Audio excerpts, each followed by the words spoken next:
Continuamos en Tu Mejor Mañana y llegó el momento de la entrevista central de su programa. Y hoy se encuentra un gran amigo, un amigo de este programa, un deportista, es gobernador, dirigente político del PLD, ha sido precandidato a alcalde por el municipio de Salcedo. Nos encontramos con el licenciado Luis Yapur. Bienvenido, buenos días. Buen día, Sandy. Gracias por invitarme. Luis Yapur Muñoz. Chiqui. Bien, gracias. Hay cariño siempre. Luis R. Yapur. Sí, Luis R. Dice Luis R. Yapur. Luis, en esta ocasión has venido al espacio para hablarnos de política internacional. Tienes vastos conocimientos en esta área porque recientemente te graduaste de una maestría en Derecho Internacional Público, ¿verdad? Relaciones Derecho, internacionales. Sí, y relaciones internacionales. Maestrante en esa área. Entonces, como eres un conocedor del derecho internacional público, y quien conoce el derecho internacional público debe conocer la resolución de conflictos en el derecho internacional, los efectos de los conflictos entre las grandes potencias del mundo. Tu parecer en sentido general de esta situación entre Estados Unidos e Irán. ¿Por qué surge este conflicto, esta lucha de intereses? Bueno, hay un conflicto que es fundamental y es donde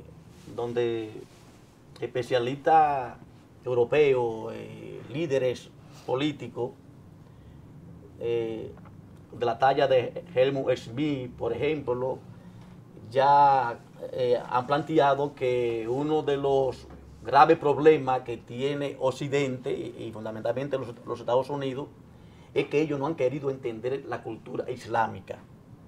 Que para poder entender el comportamiento del liderazgo islámico, fundamentalmente en el Medio Oriente, y además tener que reconocer la expansión del Islam como religión a nivel internacional de los grandes países,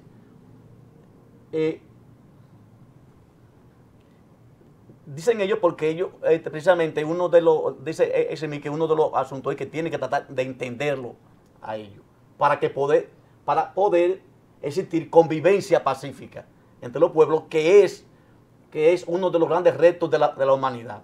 ¿Y usted Entonces, cree que el problema actual es lo que se está planteando, porque el conflicto de Irán ya viene desde antes, desde 1982, de la gran revolución islámica dirigida por el Ayatollah Khomeini.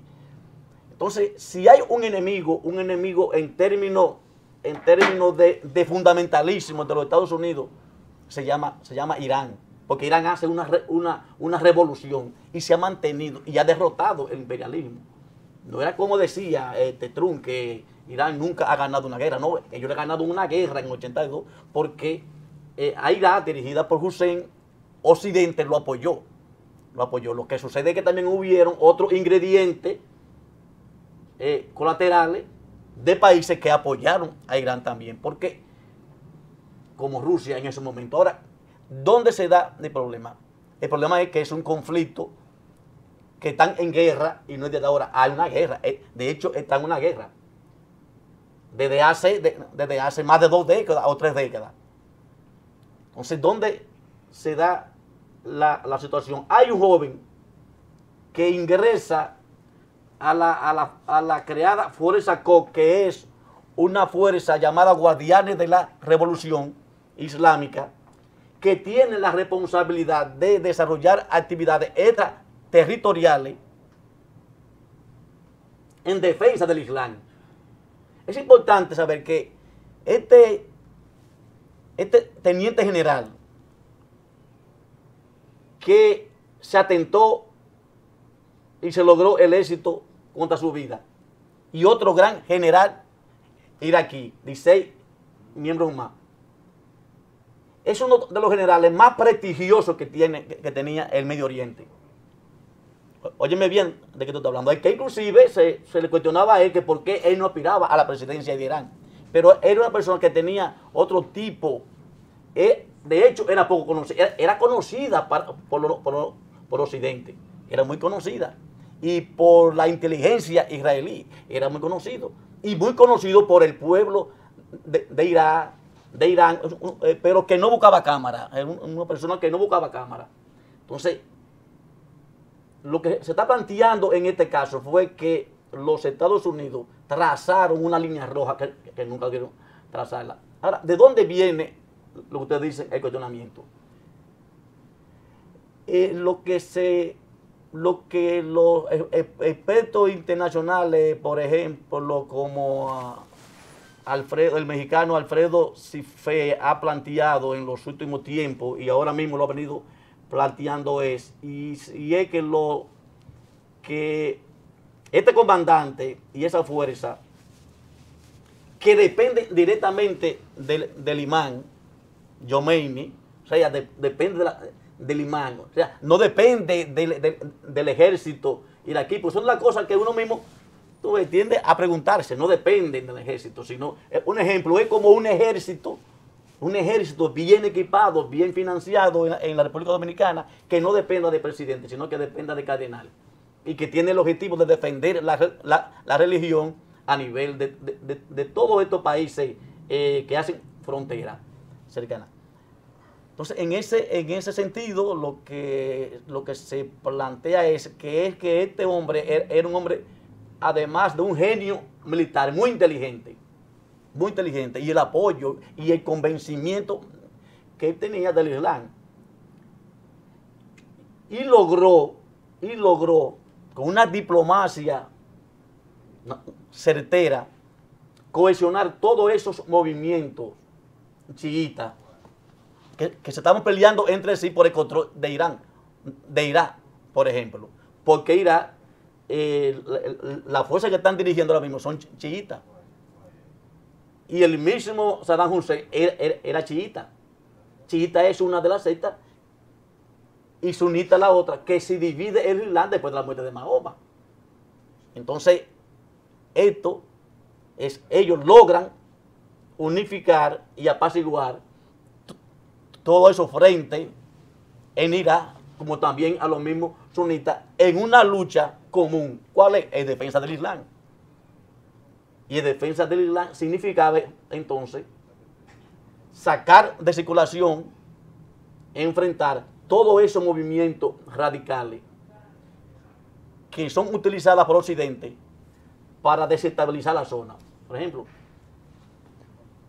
la conformación de Daesh, surge Daesh, que es el llamado Estado Islámico, que es un cuerpo, un ejército radicalísimo dentro del fundamentalismo, surge después de la derrota de Saddam Hussein y del ejército iraquí de Saddam con la intervención norteamericana, porque no había ejército. Entonces, se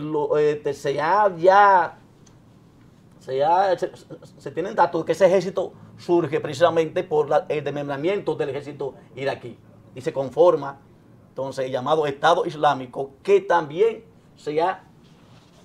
hay informaciones de que Israel estuvo detrás financiándolo y en cierta medida los Estados Unidos lanzándole armas desde el aire. Ellos alegaban de que que se habían escapado, ¿tú me entiendes?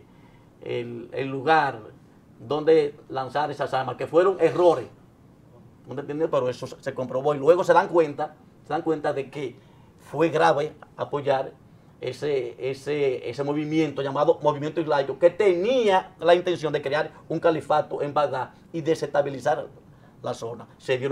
Ahí se dieron cuenta Occidente de graves problemas, se dieron cuenta los países. Entonces este hombre logró cohesionar ese frente y estando a 50 kilómetros de Bagdad, cohesionó la fuerza. Irán entra, dirigida por Soleimani, y fuerzas iraquíes populares, y desmembraron el ejército, que todavía está vigente el Estado Islámico. Entonces, toda esa estrategia en la zona, muchas estrategias en la zona, habían sido rotas. Entonces usted entiende. Rotas por los iraníes, a través de ese cuerpo militar dirigido por Soleimani, pero también por fuerzas militares iraquíes consolidadas.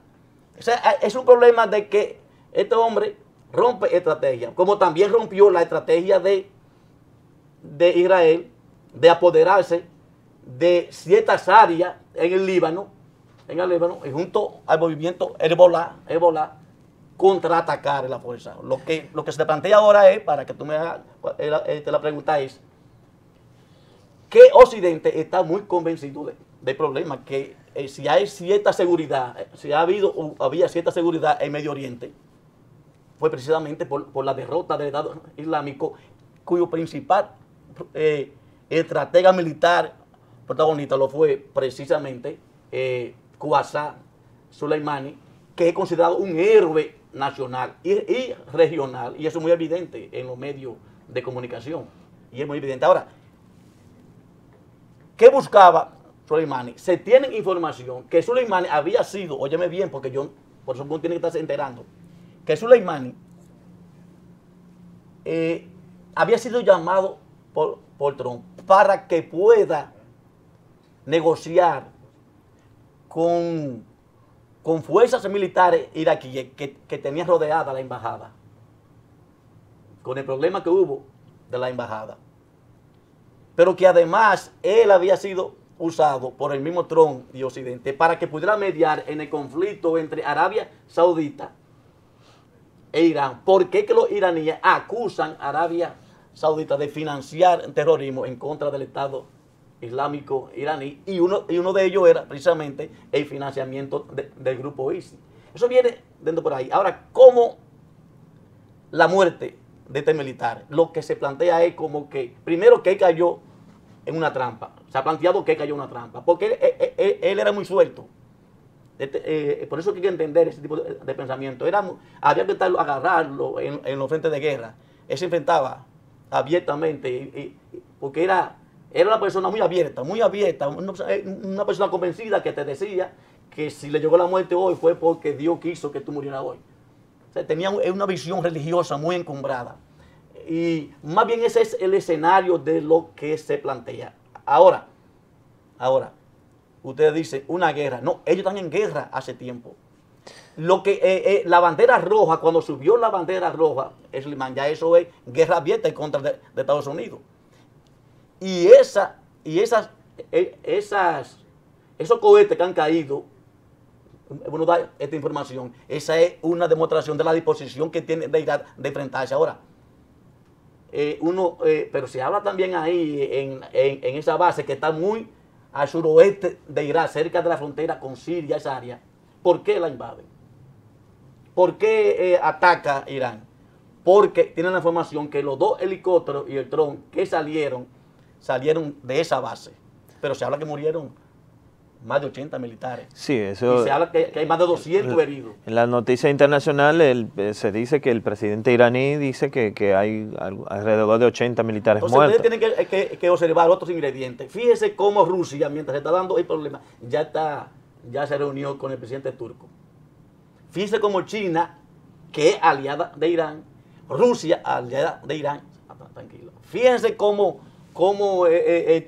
Siria, el Líbano, que son aliados de Irán, Irak, el gobierno iraquí, aliado de Irán. O sea, que se está dando también otro ingrediente que no se dieron. Pero ellos no se han pronunciado. ¿Quién? China, Rusia, no han tenido una pronunciación al respecto. No, pero solo con hablar de que debe de haber cautela. ¿Por qué tú crees cautela? ¿Por qué los soviéticos cautela? Esa gente no van a permitir intromisión en el área, en la manera, porque fue una manera también de violación a la soberanía de un país. O sea, eso es como que los Estados Unidos digan que este general dominicano es un narcotraficante, que hay que venir a agarrarlo, meterse aquí, hacerlo preso, liquidarlo. Es algo de violación a la soberanía. Entonces, violaciones peores, porque también el Congreso no dio la orden para eso. Eso tiene otro ingrediente. El discurso del presidente de Estados Unidos de ayer, ¿qué te pareció? Su manejo,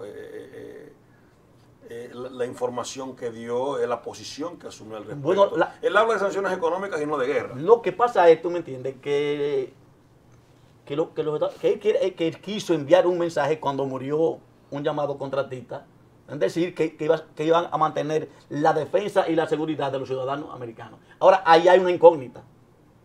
Yo mismo coincido con otros expertos internacionales que han planteado cuál es. La incógnita es que tú no sabes cuál es el contratista y qué tipo de contratista era, cuál es el nombre, dónde lo han enterrado, quién es. ¿Tú me estás entendiendo? Esos son los cuestionamientos que están haciendo porque ¿quién es ese contratista? ¿Dónde es? Entonces, el presidente Trump ha hecho algo correcto, ha echado hacia atrás. Es decir, que también iban a bombardear centros culturales dentro de la ciudad. Sí, ese echó hacia atrás. Que eso fue lo que más hizo. Con ese bombardeo a centros culturales. Si tú ves la historia de las acciones militares del grupo ISIL, o llamado el grupo Daesh, o Estado Islámico, para nosotros los latinos, lo más que hizo fue destruir museos, destruir estatuas, destruir la cultura iraquí, la cultura de Siria. Eso fue. Hubo organizaciones que hablaron al respecto. En contra. Entonces, sí, claro. Tú venir a plantear eso, ven acá, como que se me está pareciendo a esto. Ahora, echa para atrás. ¿Por qué echa él para atrás? Porque no es solamente la simpleza que tú vas a enfrentar a Irán, no es eso, no es eso. Señores, mire, le voy a poner un ejemplo que yo estuve observando en un libro. Ustedes pocas veces han oído hablar del estrecho de Hormuz. Ustedes oyen hablar del Golfo Pérsico, ¿verdad? Sí. El Golfo Pérsico. Pues bien, el estrecho de Hormuz es un canal navegable de unos 55 kilómetros, porque eso es geopolítica, que en un área donde está Yemen, donde está los Emiratos Árabes, hace frontera con Irak, en esa misma zona está Arabia Saudí, pero por ese estrecho cruza el 20% del petróleo mundial. Después... Óyeme, por el estrecho. ¿Qué es? Y la mayoría de ese estrecho es, óyeme bien, de aquel lado, es frontera iraquí. Lo que está en discusión es si los iraníes pueden bloquear el Golfo. Y está demostrado que ellos militarmente lo pueden bloquear. Eso significa, óyeme, eso significa prácticamente paralizar el mundo. Es que el problema era, como tú decías ahorita, el problema no es solo militar. Hay un ingrediente social. Un ingrediente social. Hay un ingrediente económico. ¿De dónde van a buscar los dominicanos? Porque subió $1.38. Sí, pero después de las... más de 6,000 después de la palabra de Donald Trump, el petróleo bajó. Hoy bajó. Después de la palabra... Ha habido cierta... Ha habido cierta... porque cuando usted comenzó el tema... emocional. Cuando usted comenzó el tema, habló de que Estados Unidos no entiende la cultura ni la religión iraní. A Estados Unidos no le interesa eso. A Estados Unidos, para mí, lo que le interesa es el beneficio para él. Lo que es el petróleo. ¿Usted sabe lo que dijeron ellos? Bueno... Óyeme, ¿dónde va a estar el éxito militar iraní? Y el error. Es que ya hay un consenso en los países, comenzando por Irak, que están pidiendo que salgan las tropas militares de Irak, de la zona. Es que no van a descansar hasta que vean un militar. Esa guerra está planteada. Es que no van a más. Pero Estados Unidos no va a sacar sus tropas de ahí. Están llamadas a salir. Porque si el Estado iraquí le dice que salgan, tienen que salir. O sea, ya es un problema de un conflicto internacional. Tú tienes que entender. Luis. Ahora, ¿qué? Oye esta pregunta. Yo estaba oyendo otro aspecto, porque nada más no leer, es tu ponente a observar. Coño, pero es verdad. Ellos dicen que, los iraquíes dicen que los Estados Unidos han vendido más de 6,000 billones de dólares en petróleo y que lo tienen en el Banco Federal norteamericano, que ellos quieren su dinero, y que los Estados Unidos han llegado allá, han invadido y no han hecho una presa, no han hecho un gran proyecto en beneficio. Entonces hay un cuestionamiento de la población y del Estado iraquí y regional, en base a ese tipo de accionar. Entonces, tú dices, no van a salir. Bueno, pero el lío está planteado. El lío está planteado. Luis, entonces, este confrontamiento entre Estados Unidos e Irán, ¿cómo afecta a la economía de América Latina y sobre todo la economía de República Dominicana, que es la parte que nos interesa? Es una economía dependiente. Y tú dices que te bajó el petróleo. A mí me gusta verlo de que baje ahora. A mí me gustaría ver eso, porque ese dato yo no lo tengo. Sí, esta mañana yo lo estuve viendo en la noticia. La incertidumbre está planteada. Esa guerra se mantiene y ahí van a entrar en conflicto, va a entrar Rusia. Rusia no quiere entrar en conflicto, pero China no ni quiere China entrar. tampoco. Y ya Putin se reunió con Turquía, porque hay una alianza estratégica, óyeme bien, entre Rusia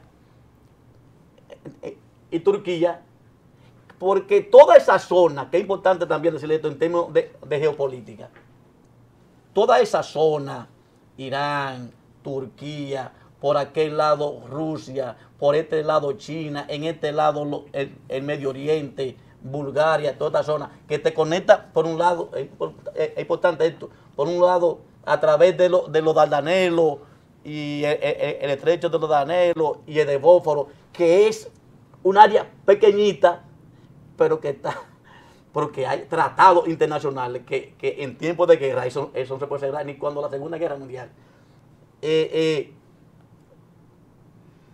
Y cruzando el Mar Negro hay un proyecto de oleoducto entre Turquía y Rusia, pero Turquía es una aliada a Estados Unidos. Y Turquía tiene cierto enfrentamiento con Irán, porque también son islámicos, la mayoría es islámica cristiana. Entonces, ¿dónde afectaría? ¿Dónde afectaría? Te afecta en la misma medida que se mantenga el conflicto y las reacciones, tú me entiendes, y entren en conflicto esos países, y las reacciones de esos países productores de petróleo, si tienden a frenar la producción, es indiscutiblemente que te va a aumentar el petróleo y puede haber una crisis. Entonces, en ese sentido, esa incertidumbre es lo que afecta a la economía. El oro aumentó. Sí. El oro aumentó. Pero eso favorece a los países productores de oro. Bueno, a nosotros nos puede favorecer porque y el cacao también. Un impuesto más caro. El cacao aumentó también.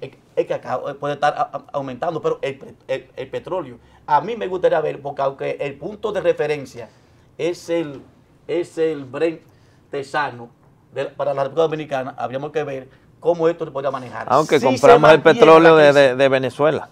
Nosotros compramos petróleo de Venezuela. Nosotros compramos más petróleo. Bueno, sí, pero también petróleo tipo Brent de tesano también se compra. Pero hay que ver, tú me entiendes, cómo la crisis se mantiene. Bueno, países como Venezuela le conviene que suba el petróleo. Le conviene que suba, pero a nosotros no. Habría que ver, porque si se mantiene la tendencia, porque te estoy diciendo que hace 2 días aumentó $1.38. Y si aumenta $1 que aumenta en realidad, ya los economistas dominicanos hicieron un cálculo. Tienen que buscar 6 mil millones de pesos que no están. ¿Qué le conviene a estos países? Bueno, que esa crisis se resuelva, pero yo te estoy diciendo, Irán, el asesinato del general Soleimani, que no es un terrorista, no es un terrorista, la historia hay que buscarla, ni el otro era terrorista, eran tipos patriotas, militares, en funciones de Estado, que andaba, que se desarrolló una acción cuestionable y se ha planteado que es uno de los grandes errores que han cometido los Estados Unidos, para que tú lo sepas. Y si no es así, nada más hay que ver las reacciones mundiales. Sí, pero que se habla también de que estas acciones de Donald Trump, se habla de que ese es el inicio de la campaña para su candidatura presidencial. Habría que ver hasta dónde le va a beneficiar. Hasta dónde le puede beneficiar. Incluso está distrayendo la atención de lo que podría ser lo que es un juicio político en contra de él. También se da la incertidumbre que hay dentro de los mismos Estados Unidos. Porque, de hecho, es imprevisible. Es imprevisible. Es un ejército bien armado, estratégicamente bien colocado.